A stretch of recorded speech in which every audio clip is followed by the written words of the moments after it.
Hello friends, welcome to Teachers Empire. आज की इस वीडियो लेक्चर में हम फिर से डिस्कस करेंगे कुछ मोस्ट एक्सपेक्टेड एमसीक्यू को, जो कि इम्पोर्टेंट होंगे आपके उत्तराखंड में आने वाले एलटी और लेक्चरर के एग्ज़ाम के लिए। और ये उन सभी एग्ज़ाम के लिए इम्पोर्टेंट होंगे जो कि उत्तराखंड में और स्पेशली अदर स्टेट में पूछे जाते हैं, जहाँ कुछ राइटर्स सेम होते हैं, जैसे Tennyson, Wordsworth, Francis Bacon, Shakespeare. तो ये कुछ कॉमन क्वेश्चंस होते हैं जो लगभग हर कॉम्पिटिटिव एग्जाम से पूछे जाते हैं। तो चलिए शुरुआत करते हैं फर्स्ट क्वेश्चन से। आपको मैं बता दूं, हम लोग डेली 10 एमसीक्यू की सीरीज हम इसमें लेके आते हैं। चैनल को आप लोग सब्सक्राइब कर दें जैसे भी ये चैनल आप तक पहुंचा है। शुरू करते हैं फर्स्ट क्वेश्चन से। फर्स्ट क्वेश्चन है आपका, who called Milton God gifted organ voice of England, यानी मिल्टन को किसने God gifted organ voice of England कहा था। इसका सही आंसर ऑप्शन नंबर ए आपको दिया गया है, जैसे इलियट, बी दिया गया है टेनिसन, सी है थॉमसन और डी है अर्नोल्ड। इस क्वेश्चन का जो सही आंसर है, अल्फ्रेड लॉर्ड टेनिसन ने मिल्टन को God gifted organ voice of England कहा था। अब आप मुझे बताएंगे कि टेनिसन कौन सी एज से बिलोंग करते हैं, तो इसका सही आंसर होगा विक्टोरियन एज से बिलोंग करते हैं। इसी के साथ साथ जो मैथ्यू अर्नोल्ड, जो कि जाने जाते हैं अपनी बहुत ही फेमस पोएम डोवर बीच के लिए, जो डोवर बीच के लिए जाने जाते हैं, ये दोनों राइटर आपके विक्टोरियन एज के हैं। और मैथ्यू अर्नोल्ड को, जो कि एक क्रिटिक भी हैं और ये काफ़ी फेमस क्रिटिक माने जाते हैं मैथ्यू अर्नोल्ड। और इनसे रिलेटेड एक क्वेश्चन जो अक्सर पूछा जाता है, वो पूछा जाता है कि डोवर बीच कब पब्लिश हुई थी। तो 1827 इसका पब्लिशिंग ईयर है। किसकी बात हो रही है? डोवर बीच की। और मैथ्यू अर्नोल्ड आपको मैंने बता दिया कि क्रिटिसिज्म के लिए भी जाने जाते हैं। और इन मेमोरियम नाम की पोएम एक लिखी है, किसने लिखी है ये आप मुझे बताएंगे कि इन मेमोरियम नाम की जो पोएम है उसका मैथ्यू अर्नोल्ड से क्या रिलेशन है। बढ़ता हूँ टी एस इलियट की ओर, जो कि 20वीं सेंचुरी के राइटर माने जाते हैं। थॉमस स्टर्न इलियट इनका पूरा नाम है। इनका बर्थ प्लेस यानी मिसिसिपी, मिजोरी, ये अक्सर पूछा जाता है एग्जाम में, टी एस इलियट का। थॉमसन। अब मैं बढ़ता हूँ नेक्स्ट क्वेश्चन की ओर। नेक्स्ट क्वेश्चन आपका, the year of publication of duchess of Malfi, यानी आपका जो डचेस ऑफ माल्फी का ईयर ऑफ पब्लिकेशन क्या था। ऑप्शंस आपको दिए गए हैं 1600, 1604, 1608 या 1614। इसका जो सही आंसर है, द डचेस ऑफ माल्फी, जो कि पब्लिश हुआ था 1604 में, यानी ऑप्शन नंबर बी इसका सही आंसर है 1604। कौन सा? Option number b. ये जो क्वेश्चन है फ्रेंड्स, ये किसी प्रीवियस ईयर पेपर के हैं और ये पेपर बहुत ही अच्छा पेपर है और टीजीटी और पीजीटी के लेवल का ये पेपर है। और इसमें मैं वही पॉइंट्स आपको बता रहा हूँ जो कि आपके आने वाले एग्जाम के लिए इंपॉर्टेंट है। बढ़ता हूँ मैं नेक्स्ट क्वेश्चन की ओर। नेक्स्ट क्वेश्चन आपके सामने है,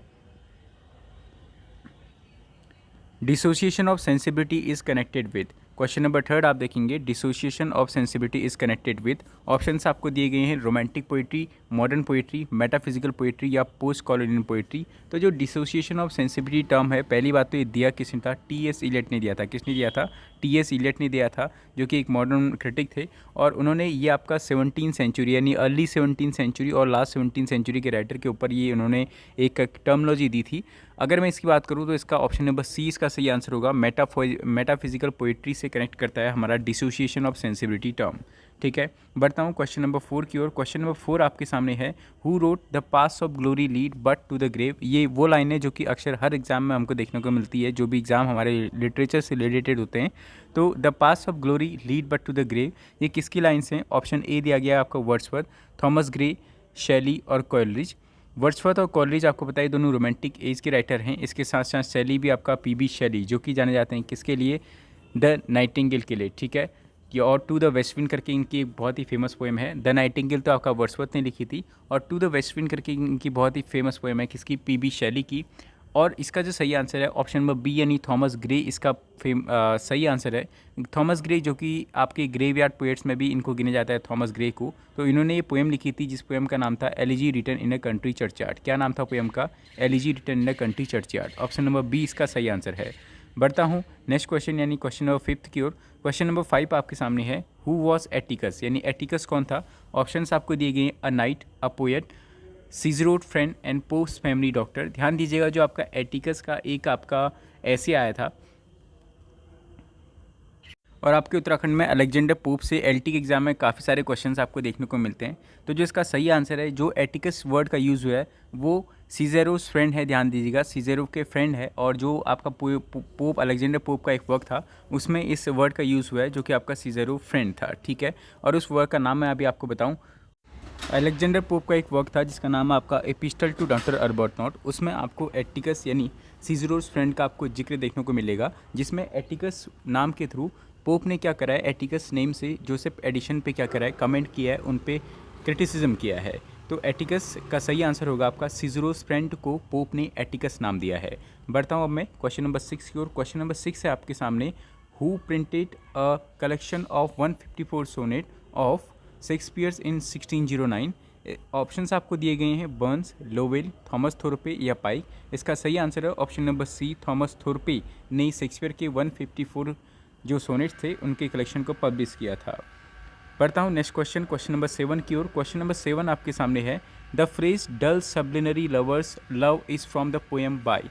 जॉन डन की पोएम आपको देखने को मिलता है, चौसर की, मिल्टन की या कीट्स की। इसका सही आंसर है option number A, John Donne की एक पोएम है, ठीक है, जिसमें आपको ये फ्रेज देखने को मिलता है, डल सब्लिनरी लवर्स, ठीक है। और उस जॉन डन की पोएम का नाम क्या है, आप मुझे कमेंट बॉक्स में बताएंगे। द कैननाइजेशन किसकी पोएम है, जॉन डन की पोएम है। बढ़ता हूँ, अगर मैं बात करूँ जॉन मिल्टन की, तो जॉन मिल्टन आपको पता है the last of the Renaissance के नाम से जाने जाते हैं, द लास्ट ऑफ द रिनेशंस।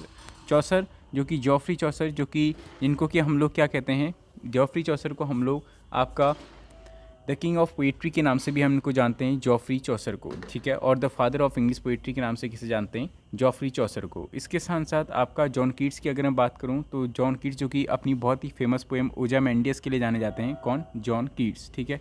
बढ़ता हूँ अब मैं next question, the character in Shakespeare's twelfth night. Shakespeare की ट्वेल्थ नाइट में इनमें से कौन सा करेक्टर है। ऑप्शन ए आपको दिया गया है मारिना, बी दिया गया है हेलेना, सी इसाबेला या मालवोलियो। तो ट्वेल्थ नाइट का एक फेमस करेक्टर है जिसका नाम है आपका मालवोलियो। ऑप्शन नंबर डी इसका सही आंसर है। बढ़ता हूँ क्वेश्चन नंबर 9 की ओर। क्वेश्चन नंबर 9 आपके सामने है, थॉमस सेडवल इज एसोसिएटेड विद, यानी थॉमस जो सेडवल हैं वो किससे एसोसिएटेड हैं। ऑप्शन आपको दिए गए हैं, द कैननाइजेशन से, मैक फ्लेकोनी से, और एलिजी बाई ग्रे से या प्रूथेलिमियन से। तो इसका सही आंसर होगा आपका एलिजी बाई ग्रे से थॉमस सेडवल एसोसिएटेड हैं। बात करूँ प्रूथेलिमियन, तो ये आपकी किसने लिखी थी, प्रूथेलिमियन एडमंड स्पेंसर ने लिखी थी, ठीक है। इसके साथ साथ मैक फ्लेकोनी और द कैननाइजेशन किसने लिखी है, जॉन डन ने लिखी है। किसने लिखी है, जॉन डन ने लिखी है।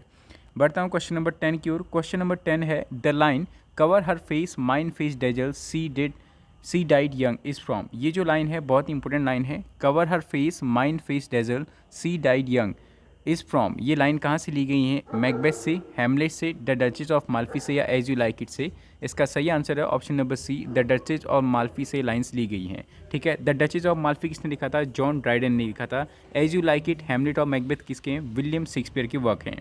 बढ़ता हूँ क्वेश्चन नंबर 11 की ओर। क्वेश्चन नंबर 11 है आपका, the dejection and ode is address to. जो आपका द डिजेक्शन एंड ओड नाम की जो पोएम है, जो कि किसने लिखी है, एस.टी. कॉलेज ने लिखी है। किसने लिखी है, एस.टी. कॉलेज ने लिखी है, डिजेक्शन एंड ओड। तो ये जो पोएम है इसमें किसे एड्रेस किया गया है। ऑप्शन ए दिया गया है डोरोसी वर्ड्सवर्थ, बी दिया गया है सारा फ्रिकर, सी दिया गया मैरी हचिंसन और डी दिया गया है सारा हचिंसन।